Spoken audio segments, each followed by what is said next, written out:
Assalamualaikum warahmatullahi wabarakatuh. Selamat datang kembali di channel Niscaya Studio, sumber utama buat kamu yang ingin tahu gosip dan fakta politik Indonesia secara lengkap, tajam, dan tanpa filter. Hari ini kita akan membahas salah satu drama hukum paling menghebohkan tahun 2025. Sidang mediasi antara Muhammad Taufik melawan mantan Presiden Joko Widodo, yang terancam deadlock karena Jokowi enggan menunjukkan ijazahnya meski diminta pengadilan. Betul.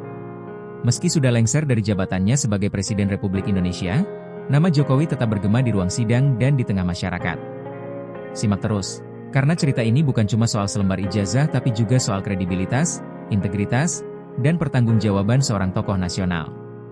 Setelah mengakhiri masa jabatan 2 periode sebagai Presiden RI pada Oktober 2024 lalu, Jokowi kini kembali menjadi warga negara biasa.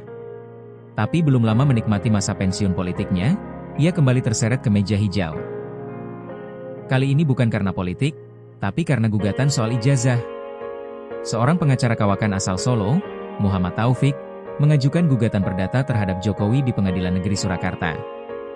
Inti gugatannya, Taufik ingin memastikan bahwa ijazah pendidikan dasar hingga kuliah yang pernah digunakan Jokowi saat mendaftar sebagai calon presiden benar-benar sah dan asli. Menurut Taufik, rakyat Indonesia berhak tahu apakah sosok yang pernah menjadi pemimpin negara ini selama 10 tahun memiliki latar belakang pendidikan yang benar dan tidak fiktif. Ia menilai, meskipun Jokowi sudah tak menjabat, pertanggungjawaban moral tetap harus ditegakkan. Sidang pertama digelar pada 30 April 2025, di PN Surakarta. Yang menarik, sidang ini langsung masuk ke tahap mediasi, karena gugatan bersifat perdata. Sebagai tergugat, Jokowi tidak hadir langsung ke pengadilan, namun mengirim tim kuasa hukum yang diketuai oleh YB Irfan. Sementara itu, penggugat Muhammad Taufik hadir dan langsung meminta agar Jokowi menunjukkan ijazah asli dari SD, SMP, SMA, hingga UGM. Mediator yang ditunjuk adalah Profesor Adi Sulistiono, guru besar hukum perdata dari UNS Solo yang juga mantan hakim Mahkamah Konstitusi. Taufik menyatakan, "Saya tidak sedang menuntut nama baik, saya menuntut transparansi. Jika memang ijazah asli, perlihatkan ke publik. Tidak ada alasan untuk menyembunyikannya." Namun kuasa hukum Jokowi dengan tegas menolak.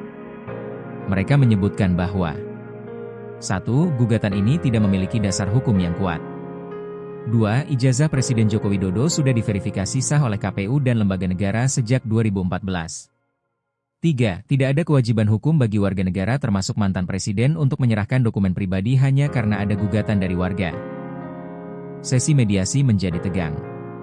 Penggugat tetap ngotot bahwa ijazah Jokowi harus diperlihatkan secara langsung bahkan jika perlu dihadirkan ahli forensik dokumen. Mediator sempat menawarkan jalan tengah, dokumen bisa diperlihatkan secara tertutup terlebih dahulu, dan kemudian diverifikasi tanpa harus diumumkan ke publik. Namun kubu penggugat menolak. Mereka ingin semua proses dilakukan secara terbuka dan transparan, untuk konsumsi masyarakat. Sebaliknya, tim kuasa hukum Jokowi menyebut gugatan ini syarat kepentingan politis dan berpotensi menjadi alat pencemaran nama baik. Mereka khawatir, membuka dokumen pribadi mantan presiden tanpa landasan hukum yang kuat akan menciptakan presiden buruk bagi hukum Indonesia. Akhirnya, mediasi pertama dinyatakan gagal membuahkan titik temu. Sidang dilanjutkan pada 7 Mei 2025, dengan format kaukus tertutup di mana mediator akan bertemu masing-masing pihak secara terpisah. Namun banyak pihak memprediksi, mediasi ini berpeluang besar berakhir deadlock. Berita soal gugatan ini langsung viral di media sosial. Tagar seperti ijazah Jokowi, transparansi mantan presiden, dan deadlock mediasi jadi trending topik di X dan TikTok. Sebagian netizen menilai gugatan ini sebagai bentuk ujian terhadap transparansi pejabat publik, meski sudah pensiun. Namun tak sedikit pula yang menganggapnya sekadar drama politik untuk menjatuhkan reputasi Jokowi di akhir masa pengaruhnya. Salah satu pengamat hukum tata negara, Profesor Indra Wahyudi, mengatakan, "Sebenarnya ini bukan soal benar atau salah. Ini soal apakah mantan pejabat tinggi negara bisa dipaksa membuka data pribadi di pengadilan perdata. Ini wilayah abu-abu hukum." Menariknya, meskipun Jokowi menolak membuka ijazah di pengadilan perdata, sumber internal menyebutkan bahwa Jokowi diam-diam telah menyampaikan salinan ijazah UGM ke Bareskrim Mabes Polri untuk kebutuhan pembelaan dalam laporan pidana pemalsuan ijazah yang diajukan kelompok lain. Langkah ini dinilai cerdik. Menjawab isu lewat jalur pidana, bukan perdata. Namun tetap saja, publik bertanya, Kenapa tidak langsung tunjukkan di pengadilan jika memang asli? Jika mediasi kedua pada 7 Mei 2025 benar-benar deadlock, maka sidang akan berlanjut ke pemeriksaan pokok perkara. Artinya, kedua pihak bisa menghadirkan saksi-saksi dari sekolah dan kampus, ahli dokumen forensik, bukti otentik, termasuk kemungkinan verifikasi langsung terhadap ijazah asli.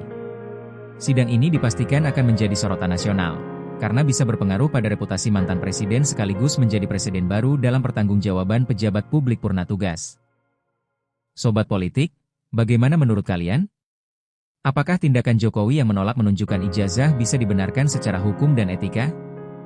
Apakah Muhammad Taufik melakukan gugatan demi transparansi atau sekadar cari sensasi? Dan, apakah benar mediasi ini akan berujung deadlock dan membuka pintu babak baru yang lebih dramatis? Tulis opini kalian di kolom komentar ya. Jangan lupa untuk like, subscribe, dan bagikan video ini ke teman-teman kamu yang peduli terhadap arah demokrasi kita. Sampai jumpa di kabar terbaru berikutnya. Wassalamualaikum warahmatullahi wabarakatuh.